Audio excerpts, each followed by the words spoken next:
தையிட்டி கடற்கரையிலிருந்து கடந்த 27ஆம் தேதி தொழில் நிமித்தம் கடற்தொழில் புரிவதற்காக சென்ற எங்களுடைய கடற்தொழில் அங்கத்தவர்கள் இருவர் இயந்திரப்படகின் கோளாறு காரணமாக இன்று அதிகாலை வரை அவர்களுடைய தொடர்புகள் இழந்த நிலையில் கடந்த ஒரு வாரமாக நாங்கள் அவர்களை தேடும் பணியில் ஈடுபட்டிருந்தோம். அந்த வகையிலே இன்றைய தினம் அவர்கள் இந்தியாவிலே மண்டபம் முகாமிலே அவர்கள் இருப்பதாக எங்களுக்கு தகவல் வந்திருக்கின்றது. அந்த சந்தோஷமான தகவலை தெரிந்து கொண்டதற்காக நாங்கள் முதல் கட்டத்திலே வேண்டுகோளை ஏற்று இவர்களை தேடும் பணியை வேகப்படுத்துவதற்காக இந்த மீனவர்களை தேடும் பணிக்கு எங்களுக்கு ஒத்துழைப்பு வழங்கிய அரசு அதிபர், தெல்லிப்பளை பிரதேச செயலகர், கிராம சேவையாளரோடு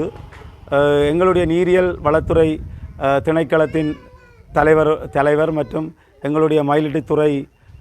அதிகாரி உட்பட இவர்களோடு இணைந்து இந்த தேடுதல் முயற்சிக்காக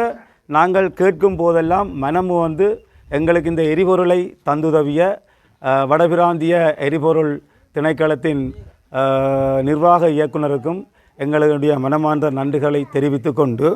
அத்தோடு இவர்களை தேடுகின்ற பணியிலே எங்களோடு தோளோடு தோள் நின்று உழைத்த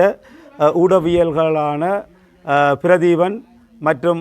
பர்னன் ஆகியோருக்கும் எங்களுடைய சமூகத்தின் சார்பிலே நன்றியை தெரிவித்து கொண்டு, எங்களுடைய சமூகத்திலே வாழ்கின்றவர்கள் மிகவும் வறிய